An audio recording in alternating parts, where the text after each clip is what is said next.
Les deux compos d'équipe, messieurs, si vous y arrivez, parce qu'on voit rien, on est plongé dans le noir. Alors on va faire ça de mémoire. Bah oui. Lucas Perry donc dans les buts pour l'OL, une défense à 3 avec Clinton Mata, Doulé Kaletatsa et Nicolas Tagliafico pour sa première titularisation, mais donc dans une défense à 3. Les pistons à droite, Esley, Maitland-Nice et Abner Vinicius sur le côté gauche. Au milieu de terrain, Corentin Tolisso, Nemanja Matic et Jordan Verretou, et devant Alexandre Lacazette et Gift Orban. Pour l'Olympique de Marseille, Rouly dans les buts, Balerdi à droite, Murillo à gauche, Brassier, Kondogbia pour la charnière. On attend la confirmation dans quelques instants. Koné, Højbjerg pour le milieu de terrain avec Harit devant, Greenwood à droite, Luis Enrique à gauche, Way dans l'axe, l'orange fluo, le short bleu, les chaussettes orange fluo pour l'Olympique de Marseille. C'est le maillot extérieur. Les Lyonnais tout de blanc vêtus dans leur couleur traditionnelle avec un ancien Marseillais, Jordan Verretou, qui attend le coup d'envoi, le coup de sifflet de Benoît Bastien pour donner le coup d'envoi. C'est parti, c'est parti, c'est le parti pour ce J'ai envie de but.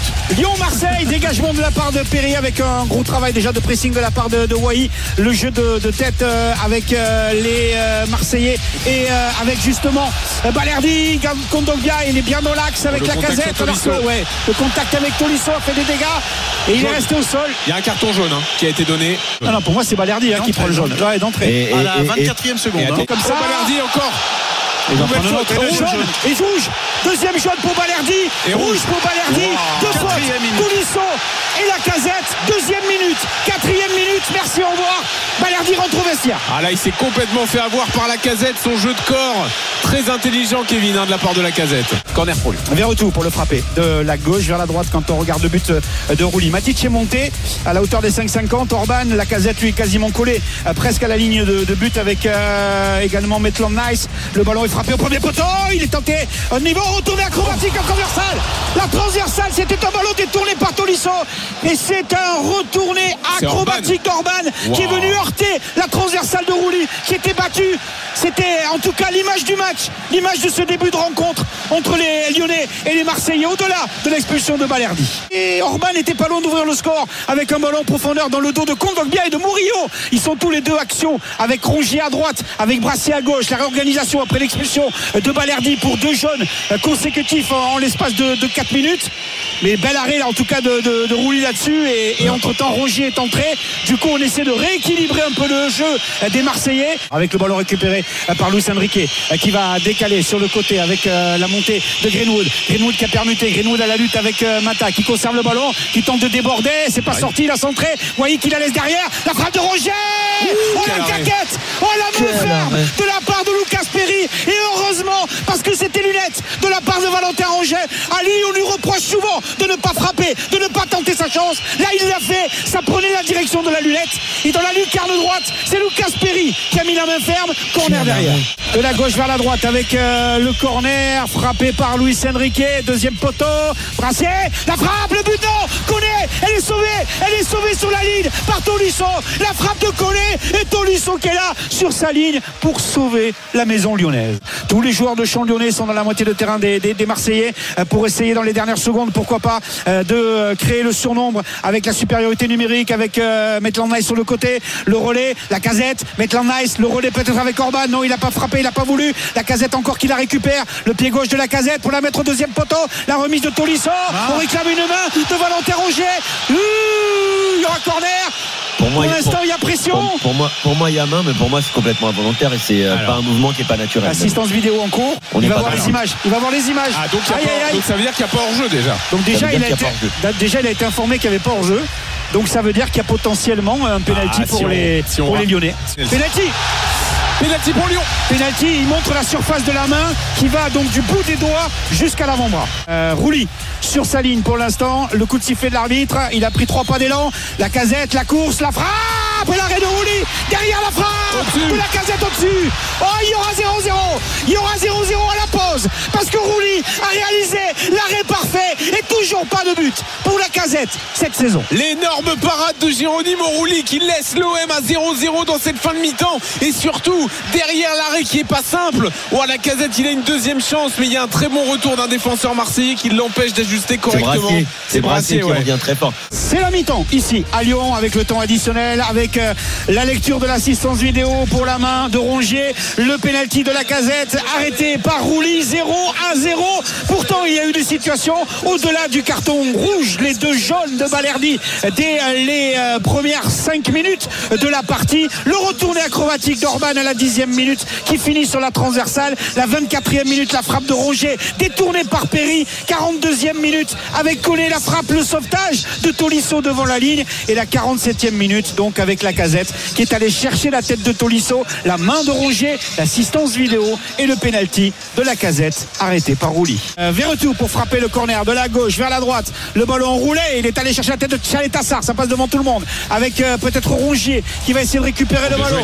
Le superbe tacle de la part de Maitland-Nice, le ballon qui va être centré, la tête et le but de Chalet-Tassar. L'ouverture du score pour les Lyonnais. La première tête n'a rien donné, la deuxième quasiment au même endroit. Il la claque rageuse, elle est puissante. Rulli ne peut rien faire. Lyon mène 1-0.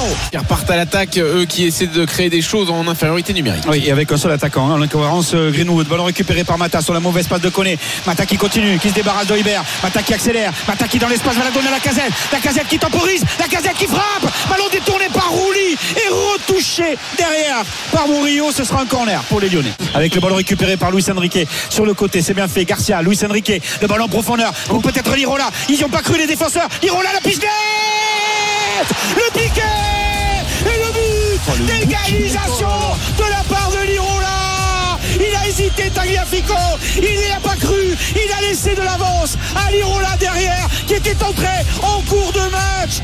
4e but en Ligue 1, il n'avait plus marqué depuis novembre 2021. Incroyable coup du sort de la part de Lirola qui grille Tagliafico dans son mauvais positionnement défensif, et la lucidité de mettre cette pichenette, ce piqué qui laisse aucune chance à Lucas Perry. Attention, le ballon sur le côté maintenant avec le centre de Lirola au deuxième poteau. Le but. Mais non. La chance. Quel ballon au deuxième poteau avec la passe impeccable sur le côté droit de la place de la part de Lirola qui va centrer au deuxième poteau et qui est là en temps d'embuscade. Jonathan Rowe qui venait de rentrer, le coup de poker, le pari de la part de De Zerbi qui est payant avec ce deuxième but des Marseillais à 10 contre 11. Les deux miracles sont donc arrivés pour l'OM. L'OM mène 2-1 ici à Lyon à 8 minutes de la fin. L'OM à 10 a donc réussi à renverser ce match. C'est Ulysse Garcia qui marque. C'est Ulysse Garcia. Ouais. C'est incroyable. C'est Ulysse Garcia qui marque, tu as raison. Et la chance qu'il a. Oui, parce il y a un très très bon ballon donné par Valentin Rongier pour Lirola. Ah ouais. Et Lirola il fait un très bon centre en première intention. Mais Lirola il fait un but, une passe D. Ouais. Qu'est-ce que c'est que cette entrée? Non mais attends, mais ils viennent pour nos auditeurs. Ouais, par contre Ulysse Garcia, c'est vrai qu'il y a une chance incroyable. Il fait une frappe vers le sol. La balle est top. Elle rebondit, elle lobe Lucas Perry qui fait 2 mètres. Ah, c'est dingue. Il peut rien faire. Franchement, Lucas Perry il peut rien faire. Je peux rien lui reprocher. Wow, c'est la saison de l'OM. C'est la saison de l'OM quand t'as des buts comme ça qui te tombent dans l'escarcelle. C'est incroyable. Avec Maitland-Nice sur le côté pour aller alerter Noama côté droit. Cacré dans l'axe. Cacré qui se débarrasse de Højbjerg. Il a encore du souffle, Højbjerg, pour venir défendre le côté gauche avec Fofana. Fofana qui tente de passer à 1 contre 1 face à Mopé. Il revient dans l'axe avec Jonathan Rowe qui est là en protection. Le ballon est mis dans la surface de réparation. Murillo a un petit peu manqué avec Noama qui la récupère. Noama, le dédoublement peut-être à venir avec le centre de Mata. Et le but pour l'Olympique Lyonnais. Cherki, c'est lui qui amène, me semble-t-il, du talent dans ce geste technique de la part de Cherki sur ce ballon qu'il a à peine touché, à peine effleuré, sur lequel Rulli ne peut rien faire. Voilà comment le petit goal est en train de fêter sa prolongation de contrat en allant chercher l'égalisation à 2 partout. Attention quand même parce que les Marseillais sont dans la surface. Avec la frappe. Incroyable. Cette fois-ci c'est bien lui, c'est Jonathan Rowe. La frappe est terrible à l'entrée de la surface de réparation avec ce ballon sur le côté qu'il s'est gagné, qu'il a conservé jusqu'au dernier moment pour aller frapper dans la lucarne opposée. Piri est battu, ça fait 3-2 pour l'Olympique de Marseille à la 95e minute. Un Olympico, un choc des Olympiques complètement dingo. Ouais, ils ont marqué, ils ont gagné un titre là, Edouard, les Marseillais, c'est incroyable, ouais, les scènes qu'on voit. Ils se tombent dans les bras. On congratule les buteurs parce que là on passe par toutes les émotions, ascenseurs émotionnels incroyables. Il y en a un qui est malin, c'est Neil Maupay. Je ne sais pas si vous le voyez au départ de l'action sur les écrans. Il se baisse. Thialé Tassar ne voit pas le départ de la frappe de Jonathan Rowe, mais il se l'est gagné entre 3 Lyonnais sur le côté gauche. Cette fois-ci, c'est bien lui, et c'est lui qui permet à Marseille, une minute après l'égalisation de Cherki, sur le coup d'envoi, de mener 3-2. C'est incroyable. Et Roberto De Zerbi là et tout sourire au milieu de ce groupe.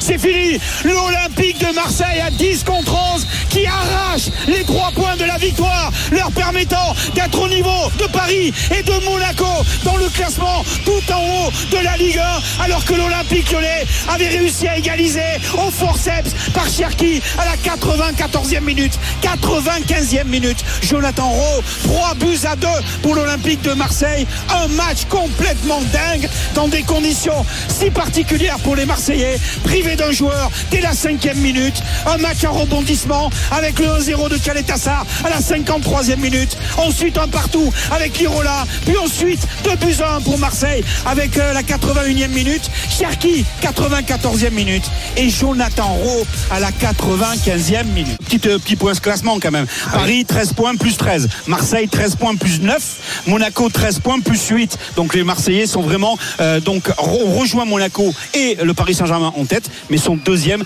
au classement après cette 5e journée.